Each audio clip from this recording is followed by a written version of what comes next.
ஓம் முருகா போற்றி. ஓம் சரவண பவ. என் அன்பு குழந்தையே, இந்த முருகனை நீ தட்டிவிட்டு செல்லாதே. ஓம் சரவண பவ என்று ஒரு முறை சொல்லிவிட்டு போ. நான் வாக்கு மீற மாட்டேன். 100% வட்டி சுமை குறைந்து கடன் முற்றிலும் தீரும். இது நிச்சயம் நடக்கும். உனக்கு ஒரு சந்தோஷமான செய்தி வரப்போகிறது. எல்லாம் நன்மைக்கே. என்னை நம்பு. உன் நம்பிக்கையும் பொறுமையும் உன்னுடைய வாழ்க்கையை வெற்றி என்ற திசையில் நிச்சயமாகவே பயணிக்க வைக்கும். உன் அப்பா நான் சொல்கிறேன் அல்லவா, நல்லது நடந்தே தீரும். எந்த நொடியும் மாற்றம் வரும். நீ கவலைப்படாமலேரு. உனக்கான வழி பிறந்து விட்டது. உனக்கென்று மூடப்பட்ட கதவுகள் எல்லாம் இப்போது தானாக திறக்கப் போகிறது.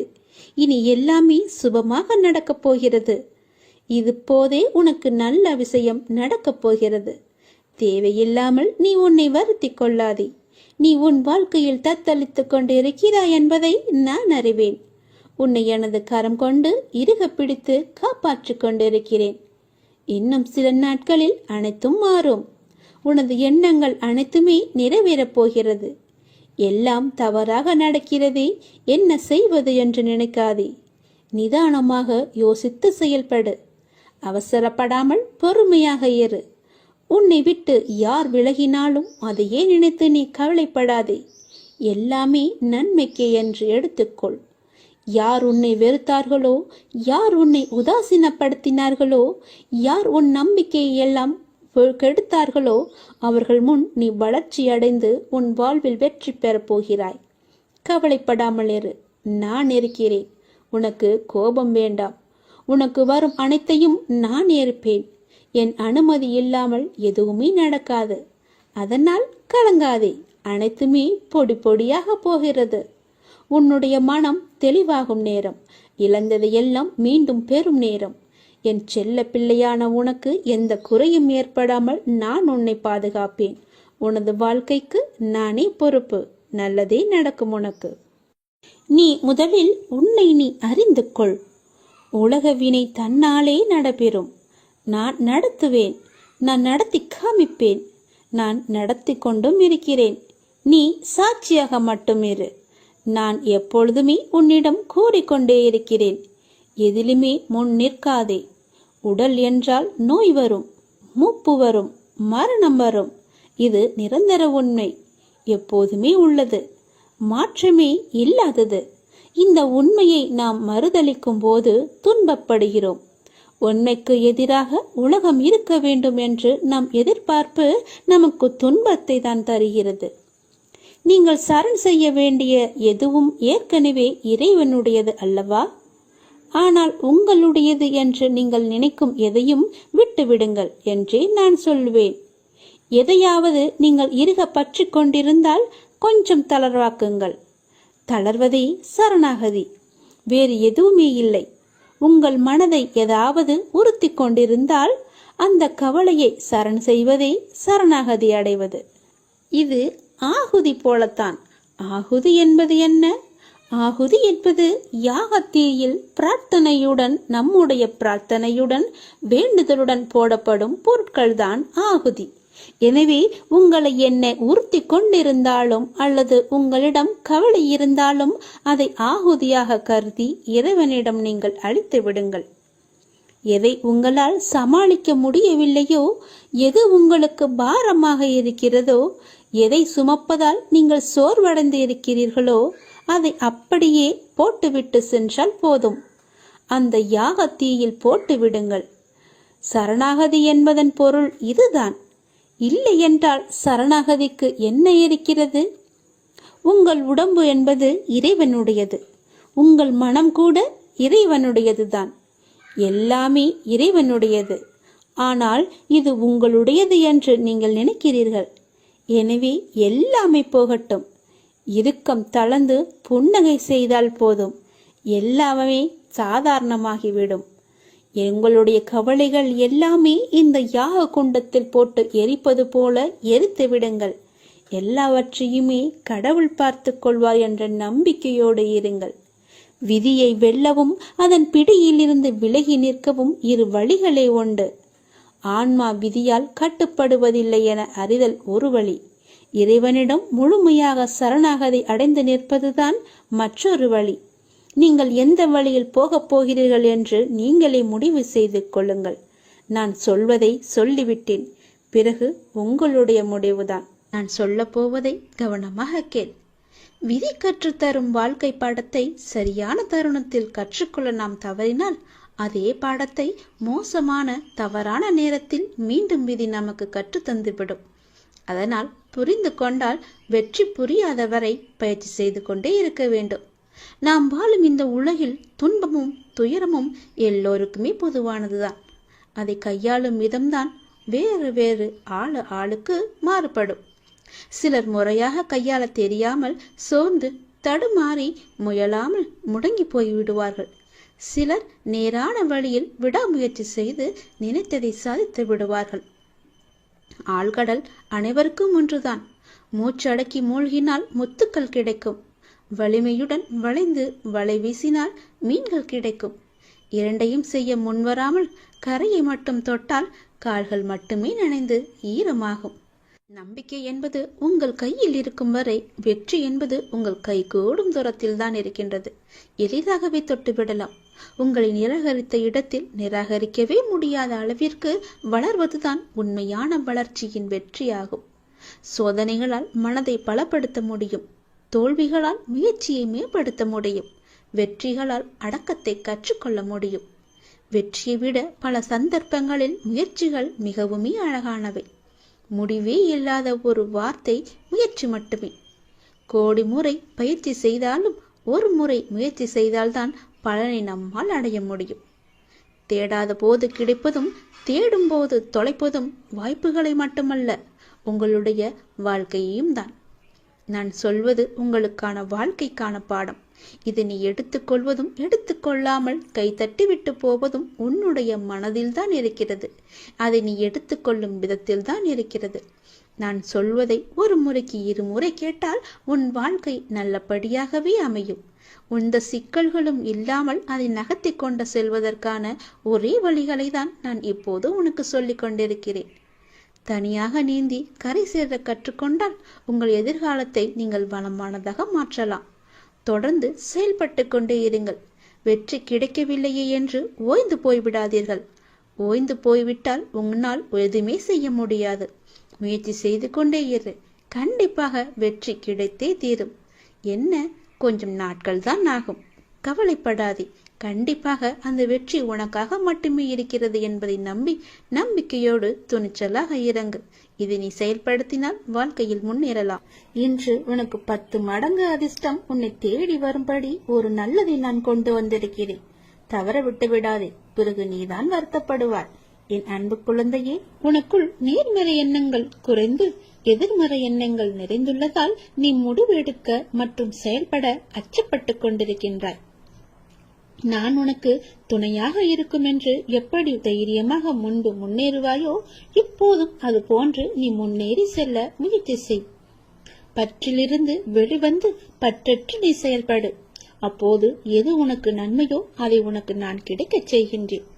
என் மீது உனக்கு நம்பிக்கை இருந்தால் நீ வாழ்வில் வரும் சிறு சிறு சறுக்களை கண்டு அச்சமின்றி உன்னுடைய லட்சியம் எதுவோ அதை நோக்கி நீ நடப்போட முயற்சி செய். நிச்சயம் நல்லது நடக்கும். என்னை எப்படியாவது இன்று வந்து தொட்டுவிடு. 10 மடங்கு அதிர்ஷ்டம் உன்னை தேடி வரப்போகிறது. தவற விட்டு விடாதே. பிறகு நீதான் வருத்தப்படுவாய். நான் சொல்வது புரிகிறதா? என்னை கும்பிட்டும் உனக்கு துன்பங்கள் தொடர்கிறது என்ற கவலை எல்லாம் இனி உனக்கு வேண்டாம். என்னுடைய கணக்கு வேறு. என கணக்கு வைத்திருப்பவர் நான் அல்லவா? அப்பொழுது நீ யாரும் எட்ட முடியாத உச்ச நிலையை நிச்சயம் அடைவாய். உன்னுடைய கணக்கை நான் எழுதி வைத்து விட்டேன். நன்மைகள் அவ்வப்போது இடைவெளி விட்டு நடக்கும். உனக்கு சில நாட்கள் உனக்கு நன்மையாக இருக்கவில்லை என்றும் மனதில் பாரம் குறையவில்லை என்றும் என்னிடம் முறையிட்டாய் அல்லவா? அது மாறப்போகிறது. உன் முகத்தில் புன்னகை தாண்டவமாடப் போகிறது. நீ மீண்டும் புத்துயிர் பெற்றது போல எழுந்து வரப்போகின்றாய். அடுத்தடுத்து மீண்டும் எல்லா நன்மையாகவே நடக்கப் போகின்றது. ஆனாலும் நீ என் நாமத்தை கூறி ஜெபம் செய்து கொண்டே இரு. இடைவிடாது தொடர்ந்து கொண்டே இரு. அது உன்னுடைய நன்மையான நாட்களை அதிகரிக்கச் செய்யும். உன்னுடைய துக்க நாட்களை குறைக்கச் செய்யும். நான் சொல்வது புரிகிறதா? எல்லா நன்மைகளுமே உன்னை தேடி வந்து கொண்டிருக்கிறது. எதை பற்றியும் இனி கவலைப்பட வேண்டிய அவசியமில்லை. நீயோ ஒரு குழப்பத்திலிருந்து உன்னுடைய மனமானது வெளிவருகின்றது, மீண்டும் வேறொரு குழப்பத்தில் சென்று மாட்டிக்கொள்கிறது. இது எதனால் என்று யோசித்து பார்த்தாயா? இது எல்லாமே நீதான் காரணம். வாழ்க்கையில் நிகழ்வுகள் தொடர் சங்கிலியாக நிகழ்ந்து கொண்டே இருக்கும். என்னை நம்பி இருக்கும் உன்னை ஒவ்வொரு பிரச்சனைகளிலிருந்தும் நான் அடுத்தடுத்து விடுவித்துக் கொண்டுதான் வருகின்றேன். ஆனால் நீதான் அதை உள்மனதாக ஏற்றுக்கொள்ள முடியாமல் தவித்துக் கொண்டிருக்கின்றாய். இன்னும் என் பிரச்சனை முடியவில்லை என்ற கோணத்திலேயே நீ என்னை பார்த்து கொண்டிருக்கின்றாய். உன் மனம் ஒன்றிலிருந்து மற்றொன்றை கண்டு குழம்பி தவித்து போகின்றது. இதுவும் சரியாகும், விரைவாகவே எல்லாமே சரியாகும். நான் உனக்கு துணை இருக்கிறேன், கவலைப்படாதே. எல்லாம் நல்லதாக நடக்க நான் உனக்கு ஆசைகள் வழங்குகின்றேன். இன்று என்னை எப்படியாவது வந்து பார்த்துவிடு அல்லது தொட்டுவிடு. 10 மடங்கு அதிர்ஷ்டம் உன்னை தேடி வந்து கொண்டிருக்கிறது. தவறவிட்டு பிறகு வருத்த பார்ப்பு இல்லாது ஆத்மார்த்தமான அன்பினால் இறையை தொழும்போது அந்த இறைவன் உங்களுக்கு எளிதாகவே காட்சி தருவார். அன்பு ஒன்றுதான் இந்த உலகத்தில் நிரந்தரமாக இருக்க வேண்டும். இந்த உலகை ஆளக்கூடிய ஒற்றை சொல் அன்பு. அன்பால் மாற்ற முடியாதது என்று இந்த உலகத்தில் எதுவுமே இல்லை. அன்பு என்ற ஒன்று உங்களிடம் அதிகமாக இருந்தால் உங்களுக்குள் கடவுள் தன்னை உருவேற்றி தானாகவே அதில் வந்து அமர்ந்து விடுவார். ஒரு நாளில் எதை பற்றி நீங்கள் அதிகமாக சிந்தித்துக் கொண்டு இருக்கின்றீர்களோ நீங்கள் அதுவாகவே மாறிவிடுவீர்கள். முடிந்தவரை கோபம், பொறாமை, வெறுப்பு போன்ற எண்ணங்களை விடுத்து அன்பால் நிரம்பி நல்ல எண்ணங்களை மனதால் நீங்கள் சிந்தியுங்கள். நாம் அளிக்கும் அன்பை மீண்டும் எதிர்பார்க்கும் பொழுதுதான் நாம் ஏமாற்றம் அடைகின்றோம். எந்த எதிர்பார்ப்புமின்றி நீங்கள் அன்பு செலுத்துங்கள்.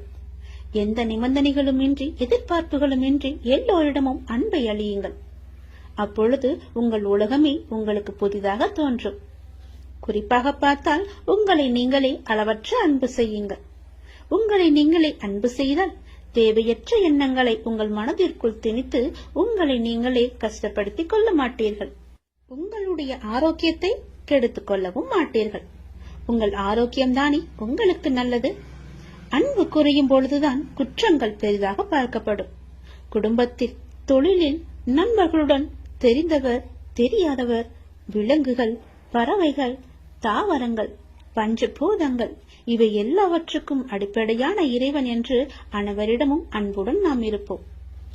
பல மடங்காக மீண்டும் அன்பை நாம் பெறுவோம்.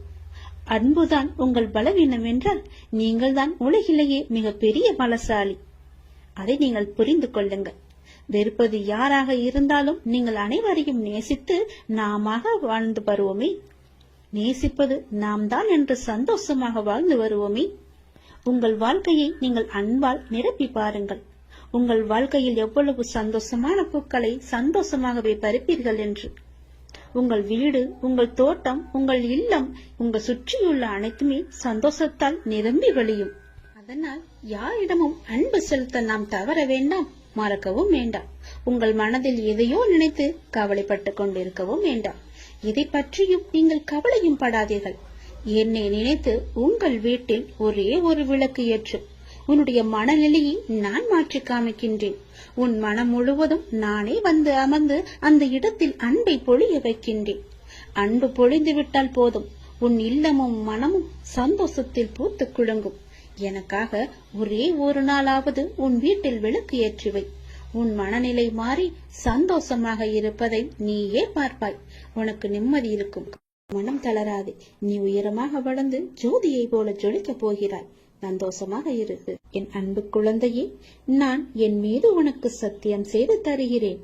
இந்த சத்தியமானது என் மீதானது அல்லவா? கண்டிப்பாகவே இந்த சத்தியம் உனக்கு பலிக்கும். நிச்சயம் நடக்கும். இது கேட்டு முடித்த 10வது நிமிடத்திலேயே நடக்கும். மிக பெரிய அதிர்ஷ்டம் உன் வீடு தேடி வரும். நீயே எனக்கு நன்றி சொல்ல போகின்றாய். சந்தோஷமாக அதை அனுபவிக்க இந்த நொடி முதலே நீ அனுபவித்துக் கொள்ள எல்லாவற்றையும் நீ தயாராக வைத்துக்கொள். இது என் மீது சத்தியம். உன்னுடைய குறைகளை எல்லாம் தீர்த்து வைக்கவே நான் இருக்கின்றேன். நீ கலங்காதே. நீ மனமுடைந்து சிந்தும் கண்ணீர் துளிகளுக்கு மதிப்பு அதிகம். அதை இரக்கம் இல்லாத மனிதர்களிடம் நீ காட்டாதே. உனக்காகவே என் மனவாசல் என்றுமே திறந்து இருக்கின்றது. என்னுடன் உன் சுக துக்கங்களை நீ பகிர்ந்து கொள். என்னுடன் பேசும் பழக்கத்தை நீ ஏற்படுத்திக்கொள். உனக்கு இனி ஒவ்வொன்றாகவே நல்லது தொடங்க போகிறது. நீ பட்ட துன்பங்கள் எல்லாமே அனைத்துமே இந்த நொடி முதலே முடிந்து விட்டது. நான் உனக்காக வருகின்றேன். உனக்காக மட்டுமே நான் வருகின்றேன். கலங்காதே. என்னுடைய வரவால் இனி உன் வாழ்வில் எல்லா அற்புதங்களையும் நீ காணப்போகின்றாய். உனக்கு நல்லது நடக்கப் போகிறது. நல்லது மட்டுமே இனி நடக்கப் போகிறது. ஏனென்றால் இருள் நீங்கி ஒளிமயமான வாழ்க்கையை நீ வாழப் போகின்றாய்.